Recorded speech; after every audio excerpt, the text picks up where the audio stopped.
بناوی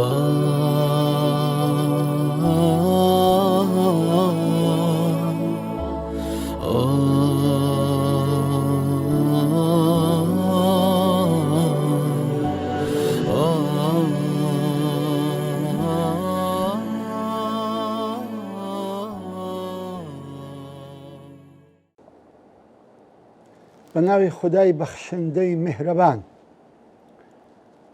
ملیارەها ملیار حەمد و سەنا و سوپاس و ستایش بۆ زاتی پاکی ئەڵڵا کە خاوەنی هەموو ناز و نیعمەتەکانە. درود و سەڵات و سەلام برژێ بەسەر گیانی پاکی پێشەوامان، نووری چاو تازی سەرمان، محەممەد الموستەفا صلی الله عليه وسلم، و لەسەر یار و یاوەرانی و لەسەر شوێن کەوتوانی تا ڕۆژی دوایی. السلام علیکم ورحمة الله وبركاته. عزیزانم خۆشەویستانم، بە فەزڵ و میهرەبانی خوای گەورە خوا تەمەنی درێژ کردین کە ئەوزارەش لە بەرنامەکەی خۆتان ڕێگای گەیشتن بە خزمەت ئێوەی ئازیز و خۆشەویست بگەم. ئەوڕۆکە باسی نەخۆشیێکی تری دڵتان لۆ دەکەم کە نەخۆشیێکی زۆر خەتەرە و بەڕاستی وێرانکارە لە دڵی ئینساندا، ئەویش ڕازی نەبوون بەخوای تەعالا جەلە وعەلا. تەمان بەڕاستی کارەساتە، ماڵ وێرانکەریە کەسێک لە خوای ڕازی نەبی، بە ئەمر و ئیرادەی خوای گەورە ڕازی نەبی، بە تەقسیماتی خوای گەورە ڕازی نەبی، بە قەزا و قەدەری خوای گەورە ڕازی نەبی، بەڕاستی زۆر خەتەرە. ئەم نەخۆشیە لە ناو دڵە ئاگادار بی، کەس نازانی نەخۆشێکی پەنهان، بەڵام نێزیک لە کوفر، نێزیک لە مارکاولی، نێزیک لە گوناحە یان یەک لە گوناحە گەورەکان کە ئەتوو بەخوای متعال بەخوای ڕەحمان و ڕەحیم ڕازی نەبی. سبحان الله. ئینسان کو دەبی گلەی لە خوای گەورە بکە؟ ئینسان کو دەبی لە ئیشەکانی خوای گەورە گلەی هەبی؟ کورە ئەمە زۆر قەباحەتەک و شتێکی بەڕاستی کرێت و گەورەیە.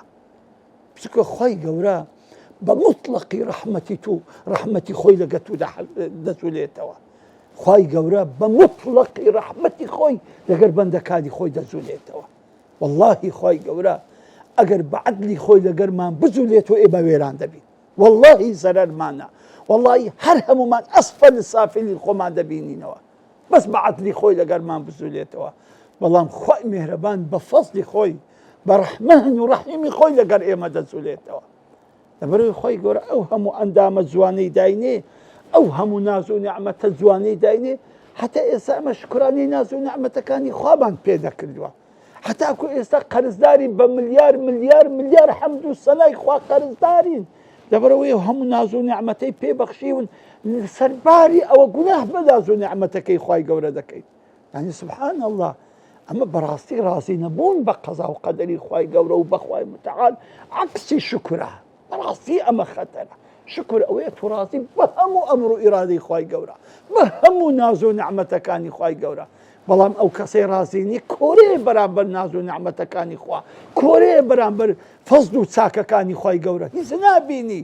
سبحان الله، عینەکەچی ڕەشی لە چاو کردیا، شەیتان زەفەری پێ بردیا، قەت وە دەزانی ئەو مەحرومە لە هەموو خۆشیێک، لە هەموو نیعمەتێک. کاکە بەڕێک فکر لە خۆت بکەوە، بزانە ئەتوو واللهی سەیرە کورەت و لە تۆقی سەرت هەتا بنی پێت ناز و نیعمەتی خوایە. بڕۆ ئەو کەسانی کە نەخۆشن، ئەو کەسانی دەردەدارن، ئەو کەسەی کلەی نییە، ئەو کەسەی نەخۆشی دڵی هەیە، ئەو نەخۆشی سەرەتانیتی، ئەو نەخۆشی نازانسیتی، ئەو هەوەت و ساغ و دروست هیچ عیبت نییە، بەس دەبی شکرانی خوای گەورە بکەیت. عەزیزانم، بۆیە خوای گەورە کە ئەگەشتێکیشن ناداتێ و قەسەمەن قەزەمەن لەبەرە تووە نەک لەبەرە خۆی. ئەگەنە خوای گەورە خۆ بداتێ نەداتێ هیچ لە مولک و لە دەسەڵاتی کەم نابتەوە. بەڵام تۆ بە هیلاک دەسی، تۆ تەحەمولی ئەو ناز و نیعمەتەی خوای گەورە ناکەیت، تۆ تەحەمولی ئەو بەخشیشی خوای گەورە ناکەیت، تۆ توغیان دەکەیت. خوا بەخۆی بەندە ناسە، خوا بەخۆی دەرونی عەبدەکانی خۆی دەناسی. خوای گەورە لە ناخی دڵت شارەزایە دەزانێ ئەگە ئەو نیعمەتە بداتێ پێ بە هیلاک دەسی، وەڵڵا پێ بە هیلاک دەسی. ئافرەتێک هەبوو، ئەو ئافرەتە دڵی بە ئامۆزایەکی وەبوو، زۆر ئەو ئامۆزای خۆش دەویست، شەو نوێژ و دوعا و پارانەوەی بەس ئەوە بخوایە و ئامۆزایە بە قسمەت بکەی. قەدەری خوای گەورە ئامۆزایەکە ئەو ئافرەتەی نەهینا و ڕاست توش نەکەی چکە هینا. والله ئەو ئافرەتە حیزابی فرێدا، نوێژی تەرک کرد، چەکەی فرێدا، دەستی بە گوناحان کرد. ئەوەندە داکەکە پێی دۆکە کچم لەخوای بترسە. ئەتو کۆ حیزابی فرێ دەدەی، کو سەرت ڕوود دەکەی، کو لاقت ڕوود دەکەی، چۆن نوێژێ تەرک دەکەی؟ دۆگۆ نا، ئەمن هەر ئەوەندە ئیشەم بەخوای گەورە بوو، هەر ئەوەندە تەڵەبەم لێ هەبوو، چەند ساڵە لێ دەپارێمەوە، مادام ئەوەی لۆ نەکردم ئەمیش دایپەرستم. بەس ئەوە بێعەقڵیە. لۆ ئەگەر نەیپەرستی خوا لە خوایەتی خۆی دەکەوی، لۆ ئەگەر ئەتو سوزدەی بۆ نەبەی لە دەسەڵاتی کەم دەبتەوە، نە بەخوای، هەر بە خۆمان زەرەر دەکەین، هەر بە خۆمان ڕوڕەش و بەدبەخت دەبین. ئەلمێ ئەو ئافرەتە بێم دەستی بە بێشەرعی خوای گەورە کرد و نەنوێژی دەکرد و سەغفرڵڵا کوفری دەکرد و ڕوت و قوت دەسوڕایەوە. قەدەری خوای گەورە ساڵێک ئەو پیاوە لە گەشتنەکەی نەحەواوە، ئەو ئامۆزایە لە گەشتنەکەی نەحەواوە تەراقیدا. پاش ئەوەی تەراقیدا هاتە داخوازی ئەو ژنەی کرد و ئەو ژنەی هینا، ئەو ژنە خەدی بوو، وەی زانی ئەوە خۆشترین ڕۆژێکی لە ژیانی کە تووشی ئامۆزای بووە. بەوەڵڵی هەر 6 مانگ لەگەر ئەو ئامۆزای ژیە ژیانی لێ کردە قوزەڵ کرد، بە 1000 واستە و مەحکەمە و دەستماچکردن هەتا خۆی لە بندەستی ئەو ئامۆزای دەرهینا و خۆی بە تەلاقداندا. ئەو زە سوو تۆبەیەکی نەسوحی کرد، سۆزدەی برگۆتی خوایە ناماقۆلیم کرد، خوایە ئەمن نەمزانی بە هەموو قووەتێکم دەپارامەوە لە تۆ ئامۆزایم بە قسمەت کرد، ئەتوو بە قسمەتت نەکردم، بەڵام ئەمن بێعەقڵ بووم، هەستا سەرکەشیم کرد. ئەو زارە ئەتوو ئەمنت تاقی کردەوە کاکە کە ئەو شتە نادەمێ دەورە دەدەمێ بزانم چۆنە لەگەڵ. بەوەڵڵە ئەو شتانەی کە خوا ناماداتێ قەسەمەن عەزەمەن هەمووی پێ بە هیلاک دەچین، هەموو پێ دەفەوتین، پێ مەغروور دەبین، پێ بە هیلاک دەچین. بەڵام خۆی ڕەحمان و ڕەحیم بە حەسەبە مەسالیحی ئێمە شتەکانمان دەداتێ. حیف نی ئێمە لە خوا ڕازی نەبین، حیف نی لەو هەموو ناز و نیعمەتەی خوا بە ئێمەی بەخشێ ڕازی نەبن. ئەمە چیمان کردووە خوا ئەو هەموو ناز و نیعمەتەی دایتەمە؟ چت کردووە لە بۆ خوا؟ چت بەخشیوە لە پێناوی خوا؟ چت کردووە تۆ شتێک کە حەبەیانی ڕۆژی قیامەت سەرت پێ برندی بەرامبەر خوای؟ ئەگە دەڵێ مزگەفتم کردووە ئەوە ئی خوایە، تکۆ خوا عەقڵی دایێ، خوا ماڵەکەی دایێ، خوا وەی کرد کە قازانجەکەی بکەی، کەواتە هیچ پیاوەتی تێدا نییە. ئینسان هەر ئەسڵەن هیچە، مسلیسە، هیچ نییە، ئینسان هیچ نییە، بەڕاستی ئینسان هیچ نییە، یعنی هەرچی هەیە هەمووی خوایە. وما بكم من نعمة فمن الله، هەرچی هەیە ئی خوایە. ئەتوو کە بەخۆت هیچت پێ نەبی، مفلیس بێ، ئەتوو بەچ لە خوای ناڕاستی دەبی؟ ئازیزانم، یەکێک هاتە یەک عالمە گەورەکان، کوڕی برای بوو، گوتی مامە بە قورئان نەخۆشە، ئەوهامە وەزعم خراپە، دەست کورتم، یان کۆمەڵە شکایەت لە خوای گەورە.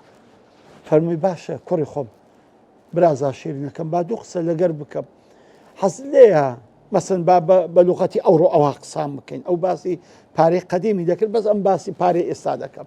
پێی گوت باشە ڕۆڵە گیان، حەزت لێیە هەردوو چاوت کۆرە بایە بە ساحەبی دوو دەفتەر بای؟ گوت ناوەڵڵا مامە، ناوەڵڵا حەزم لێ نییە. ئەدی حەزت لێیە هەردوو چاوت کۆرە بایە ئەوە ئەوزارە لاقیشت نەبایە ساحەبی 4 دەفتەری بای؟ ناوەڵڵا مامە بە قوربانت بم. ئەدی حەزت دەکرد مەسەن ساحەبی 6 دەفتەر بای بەس کەڕ و لار بای؟ ناوەڵڵا مامەجە. گوتی کوڕی برا عزیزی من، زانە ئەتوو زۆر دەوڵەمەندی، بەڵام هەز بە دەوڵەمەندیەکەی خۆت ناکەی، زەبەڕاستی وەی کاکە بەس حیسابی خۆتان بکەن. وەڵڵی کابرای نابینا، کابرای کە خاوەنی پێداویستی تایبەت، ڕەبی خوای گەورە شفایان بدا و سەبریان بدا و دەرەجەیان عالیکە. ئێو بابای کە نابینی بەستە زمانی، کە حافزە، کە نابینایە، بە قورئان بە دەفتەر دەیدا بەس یەک قوسکە تروسکایی چاوی دنیای ببینیتن. کابرای کە جێی لێ نییە بە دەفتەر دەیدا بەس ئەوی جێ بکتەوە بزانی خەڵک چ دەرێ و کوبارجی دەکەن. کابرای کە دەشەلیتن دەفتەری دەداتن، کەس بە ساغی و بە دروستی بڕوە. ئەو کە دەفتەری ئەوەی کە کلیەی نیە بە دەفتەر دەیدەن هەتا کلیەکی پەیدا دەکەن. یعنی سبحان الله، تو زۆر دەوڵەمەندی ئازیزی من، وەڵڵا دەوڵەمەندی، بەس تەمەشای خۆت تەقیم کە بزانە ئەتوو بە ملیار دۆلارت هەیە یان نە. ئێکا حەمد و سەنای خوای گەورە لەسەرت کرد، ئەوجا لێشی ناڕازی، ئەوجا گلەیشی لێ دەکەی. یەک لە پیاوە ساڵحەکان دەفەرمی تووشی یەکێک بووم، سبحان الله هەردوو چاوی کۆرە بوو و هەردوو دەست و هەردوو لاقیشی نەبوو، بەڵام تەسبیحات و زکری دەکرد. ئەمیش گوتم یا ڕەبی، ئەخە ئەو پیاوە هەردوو چاوی کۆرەیە، هەردوو لاقی بڕایتەوە، هەردوو دەستیشی پێوە نییە، یعنی ئەتوەرەك حافظ بی، هەردوو چاوت نابی، هەردوو دەستت براوە بی، هەردوو لاقت براوە بی، ئەخە هیچ وڵەت پێ ناکرێ. أو تسبيحاتي أو تحمد وصلايتي. قلت ماما تحمد وصلاي تسلكي. قلت آي كرم أو براستا يا كميشت خوا دڵەشی پێداوم خۆشەویستی و محەبەت و ناسینی ئەو خوایەم لە دڵە زبانێکی پێداوم کە بەردەوام تەسبیحات و شکر و سەنای ئەو خوای گەورە دەکەم. ئەمە لەو پەڕی خۆشیدامە کوڕی من الله ئەوجە بە خۆم هاتمەوە گوتم سبحان الله بزانە کورە ئەوە حسابی چاوی چی حسابی قاچی چی حسابی دەستی چی ئەوە دڵ و زبانی بەخەبەرە دڵ و زبانی. بەڵام ئێمە بەداخەوە چاومان ساغا دەستمان ساغا کلیەمان ساغا مەعیدەمان ساغا هەموو قەلبمان ساغا بە دوو جێمان کۆرەیە دڵ و چاومان کۆرەیە. سبحان الله هەم دڵیشمان نابینایە هەم چاویشمان نابینایە. دڵمان نابینایە لە ناسینی خوا چاویشمان نابینایە لەو هەموو فەزل و کەڕەمێک کە خوای گەورە دایتی ئێمە. عەزیزانم بەڕاستی ئینسان خەتەرە لە خوای گەورە ڕاستی نەبی. هەر شتێکت بەسەر دێ هەر شتێکت دێتە ڕێ وەڵڵاهی خەیری تێدایە. چونکە ئەگەر عەکسی بکەیەوە مارکاوەلیە عەکسی بکەیەوە وەڵڵا موچینە مارت وێران دەبی. برایەکی گەورەم هەیە ناوی نەوزادە خوای گەورە هەموو برا گەورەکان مۆفەق بکە. جێڕایەوە گوتی لە بەسڕای وابزانم لە بەغدایە لە بەسڕای میم لەوان وەختی عەسکەری بوو گوتی هاتمە بەغدایە لە گەرازی هیچ سیارە نەبوو نە موشەعە هەبوو نە کۆسەر هیچ سیارێک نەبوو پێ بێبنەوە هەولێرێ. بەڕاستی ئیجازەش لە وەختی ئەو شەڕی عێراق و ئێران حەد بەتەما یعنی یەک ڕۆژیش باید دەهاتەوە یەک ڕۆژ بەس پێوە کەس و کاری خۆت بتبینیتن. بەڵاستی وتی ئیجازەکەشم کەم بوو دو سێ ڕۆژ بوو یعنی دەبا هەر ئەو شەو بگەمەوە هەولێرێ. وتی یەک لەو سیارانی کابرایەک دەی هاژوور یەک نەفەری سوار کرد هەر یەک نەفەر جامی چوومە پێ گوتم چێوە دەستی نازانم دەچەوە کەرکووک چێ دەچەوە مۆستێت کۆ بەڕاستی ئەوە کەم لەبیر نەمایە بەڵام ئەوە دێ دەزانم کە برایەکەمی سوار نەکرد. گوتی بەقەدەری یەخینی لێ پاڕامەوە کورە خێرت دەگاتێ کورە ئیجازەکە بکەم مایە کورە بابە پشتەوە چۆ لە جێ دوو نەفەران دەگری بەس ئەمیش لەگە گوتی ناوەڵە کاکە کەس سوار ناکەم ڕاستە ناشی لێدا ڕۆی. گوتی ئەوەندە قسەم پێ گوت ئەوەندە عاجز بوو ئەوەندە غەمەم خوارد. گوتی بزانە تەماشا ئەو کابرای لۆ نەیبرد وەڵڵا خۆزەی هەبوو زۆر زۆر غەمم خوارد زۆر.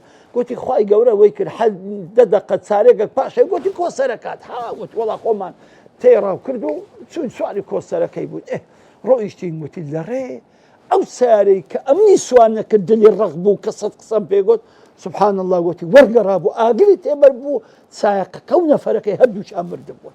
ئەو جەوتم یا ڕەبی زۆر شکر خدایە ئەمت چەند ئیلحاحم کرد ئەو کابرایە سوارم بکە چەندم پێ ناخۆش بوو کە سواری نەکردم بەڵام خوای گەورە خوای متعال دەیزانی ئەوە سایەقە هەندەی نابە سەعاتێکی کە وێران دەبی دەسووتێ بە ئەو کوڕە بەستە زمانە غەریبە لە گەریان نەبیتن.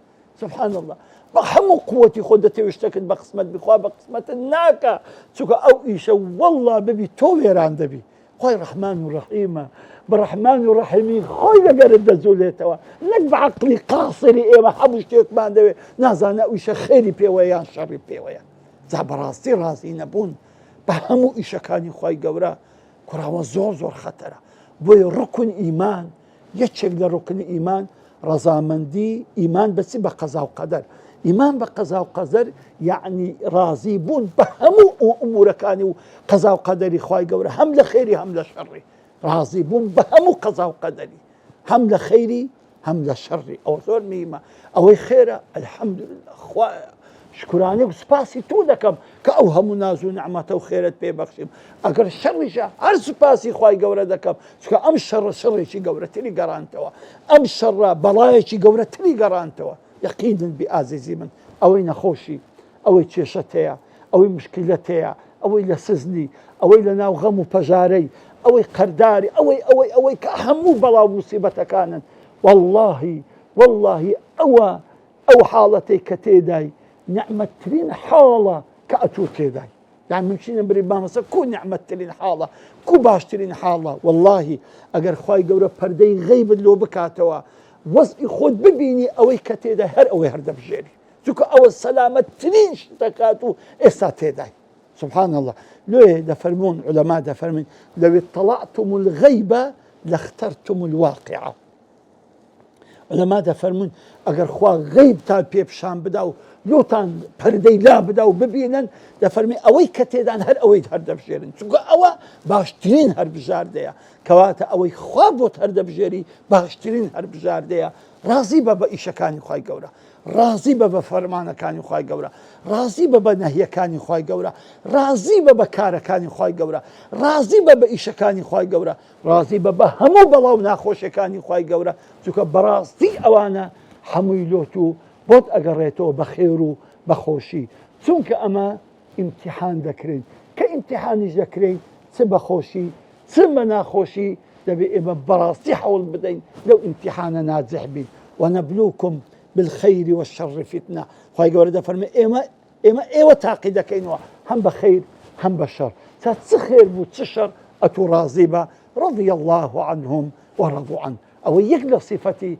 صحابي بيغنبري خواهي عليه الصلاة والسلام أوان لخواهي راضيبون خواج لوان راضيبون تاكو ديدارو بس كرنين خوشي شيتر والسلام عليكم ورحمة الله وبركاته